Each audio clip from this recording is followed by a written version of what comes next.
Hi, I'm Claire. And I'm Heather. And we are Masterpeace Astrology. We're here with your forecast this week, March 11th through March 17th. This week sees a lot of Pisces again. So much Pisces, in fact, we're both really a bit confused and daydreamy this week. Maybe you are too. Super over this Pisces. She's a Virgo. And I have a lot of fire, and it just quenches the fire, and I don't want to do anything. And many of you feel that way, right? I don't want to do anything. Pisces is the opposite of Virgo. So Pisces wants to see that we're all we're all overcoming the illusion of separateness. Okay? Right. And that's not a real pleasant feeling when we're trying to get stuff done.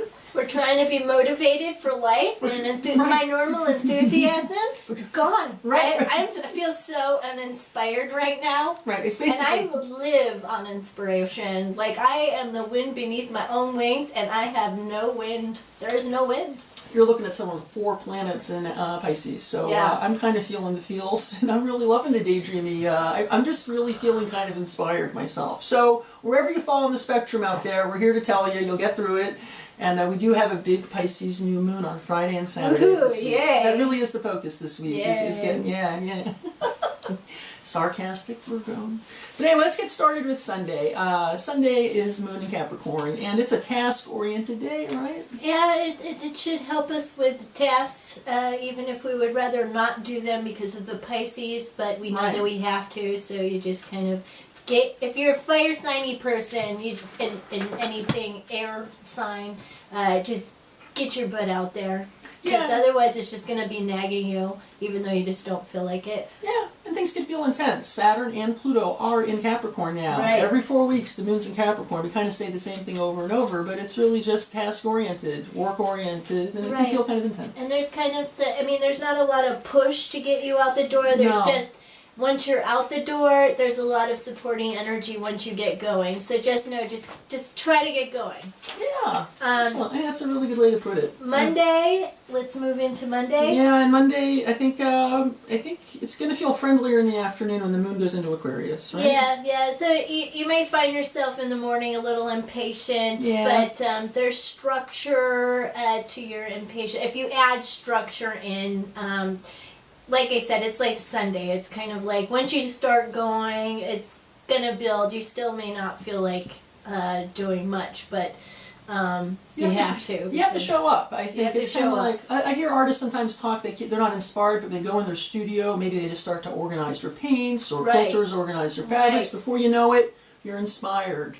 So look at it that way. You just got to force yourself to get going. You have to set the foundation, because actually this new moon that is coming up is kind of like this giant portrait that you want to paint, something on. So that's kind of a good analogy for it. We're kind of working towards that. Right. So you got to, buy your supplies and get everything kind of set up. I think, and if you want to get something done this week, when the moon goes in Aquarius on a Monday afternoon, that's into Tuesday and then Wednesday even, that moon in Aquarius is going to light up the 3 planets we have in fire this week.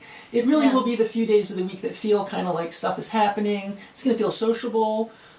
Tuesday's feels like actually a pretty good day. Tuesday we kind of laughed because as we were writing down our notes, we're like, there's some of this energy, and with the Aquarius, we were laughing, saying you're going to be uninspired by people. Yeah. That's could be true, could not be true. If you work and you have a job, you most likely work with people, so you have to. Adjust your expectations. Exactly.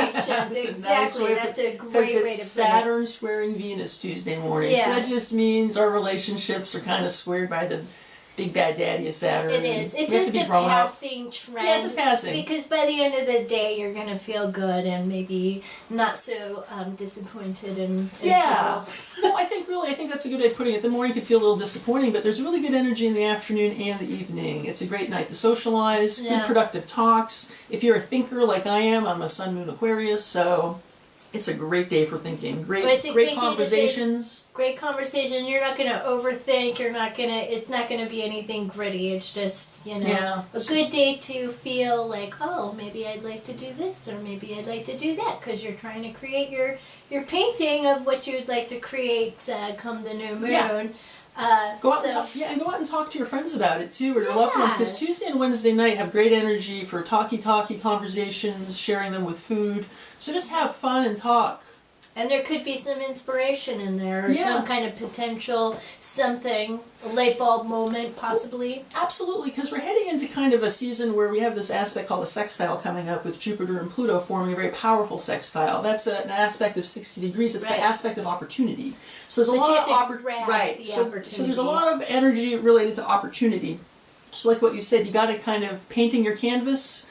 These days, Tuesday and Wednesday, are really good for identifying opportunity. Like a sextile is like an energy that you have to move towards something in order for it to appear, because otherwise you don't see it there. So you kind of have to move in one direction or another. You got to take action. You got to dare to act in order to take advantage of the opportunity. Yes. Okay, so then we're Wednesday. Yeah, Wednesday's a great day. Good day. Not much going on. Not much, right? And then Thursday even is moon goes into Pisces early in the morning. So this is kind of like the setting, foreshadowing into the new moon that is happening on Saturday. Right.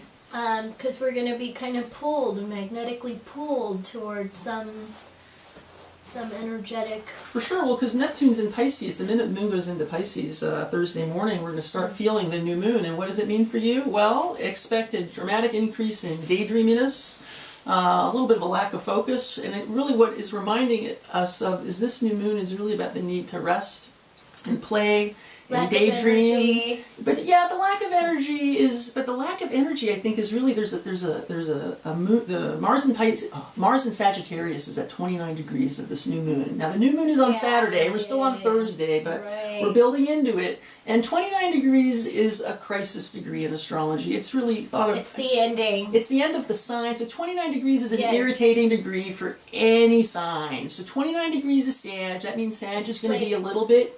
all the Sag. It's like, when you see the Three Stooges running towards the door, and then, like, they stop, and then they all crash into each other. It's kind of like that. Exactly. And then you just have to wait for the door to open, which would be the planet moving into another sign. So it's kind of, you're just stuck there for a little bit. That's how it can feel. The Three Stooges being all the feelings and emotions and the dreaminess, and the door is kind of... Like that, exactly. It is Mars in Sagittarius, after all. Yeah, and Mars also has a soapboxy and moral superiority complex at times. And Mars wants to do stuff, and this energy is not really a doer kind of energy. And if you're a fire sign person, Leo, Sag, or Aries, it's just not quite working for you right now, but it will. It will very shortly.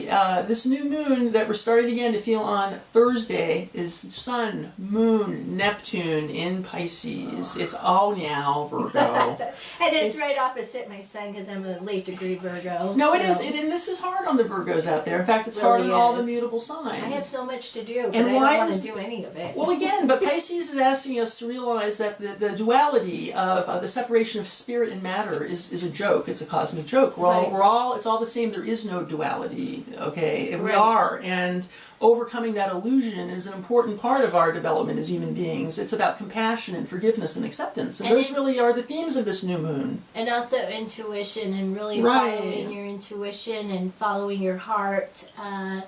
That's really the key moment. So for all of us people who like to be busy and do stuff, it really is kind of, instead of trying to push yourself, it really is kind of the energy to just fall into, which I personally have a hard time doing. Well, and we all are hungry for change. We want radical change in our lives. So many people come to me and ask me, hey, when's the radical change happening? When can I? And I think for you to actually accomplish that with this new moon, you really want to focus on acceptance and compassion and forgiveness, because that's how these doors open. So right now, this new moon is very well supported for that. We have Jupiter in Scorpio, retrograde as of last Thursday. It's trining this new moon. It's really supporting us. Chiron is in with Neptune and the sun and the moon. That's making us aware of what we need to heal. And with Jupiter retrograde, it really is also making us aware of the need to have inner transformation. If we want the outside world to see the change in us, it has to start inside. This new moon, it's like that canvas. Yeah, it's like that canvas. And so you're starting to kind of get this idea. You're not quite painting on the canvas yet, but you're looking at the canvas and you're seeing a lot of potential for things that that come to you. Yeah, remember that you want to do, or things, you know, if you're already working on something, things just kind of coming together in your mind, and you're thinking about one thing or another thing, and how you can kind of get it, you know, onto this canvas, how you can get it going. Right, and the paradox is that you have to just let yourself kind of just daydream and relax in this new moon, Thursday into Friday into Saturday, in order to be able to see that image on the canvas that you are really desiring to bring into your life. You have to kind of almost rest a bit and let it kind of come to you passively. It's a great time to take a bath, and also make sure you drink a lot of water. Yeah, I think that's true. And you know, last Thursday, Jupiter stationed retrograde in Scorpio. It was a really powerful day because Scorpio rules death, sex, and taxes. And on that day, we had 3 big stories related to those. We had North Korea announcing, hey, we want to participate in nuclear talks. That was a bombshell. We also had Anderson Cooper tape an interview with Stormy Daniels on March 8th, the day Jupiter went retrograde.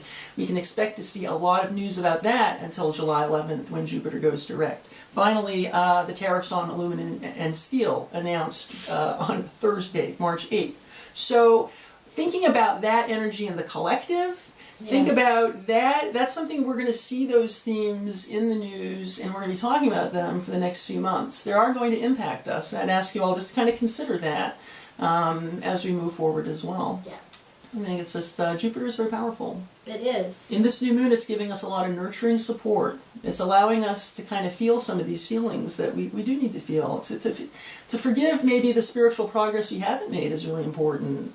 Not only just identifying how we want to grow, but just forgiving ourselves for maybe not being the most perfectly achieved bodhisattvas, or, you know, we're okay. And then also on Saturday with the new moon happens relatively early in the morning.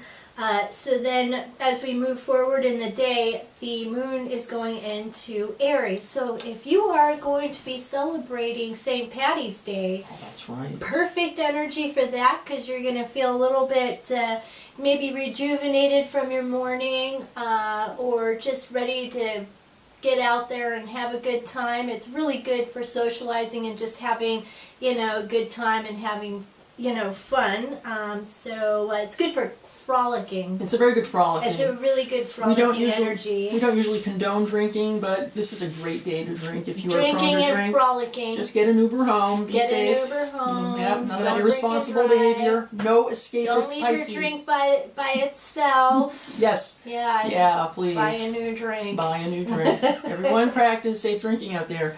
It's really the contrast is going to be really dramatic, because the morning will feel kind of like a bit of a blotto Pisces new moon, very dreamy, and then in the afternoon Pacific when the moon goes in Aries, big change. Moon's going to square Mars also, and it's going to feel a little bit of an adjustment there, folks. Well, yeah, because Mars goes into Capricorn that day too, which we just kind of brushed over. So at the same time, right around the same time. Yeah, right around the same time as the moon goes into Aries. Mars goes into Capricorn. So this is the energy where you're going to be able to start putting that structure, that idea that you had for your painting, kind of being able to think of ways to do it and feeling like more ambitious and getting it out there, or getting the idea of how you should go about it in a very great way. The way you just said that made me think that the new moon energy is very conceptual. It's really about thinking, feeling. Yeah. But when the moon goes into Aries and Mars goes into Capricorn around lunchtime,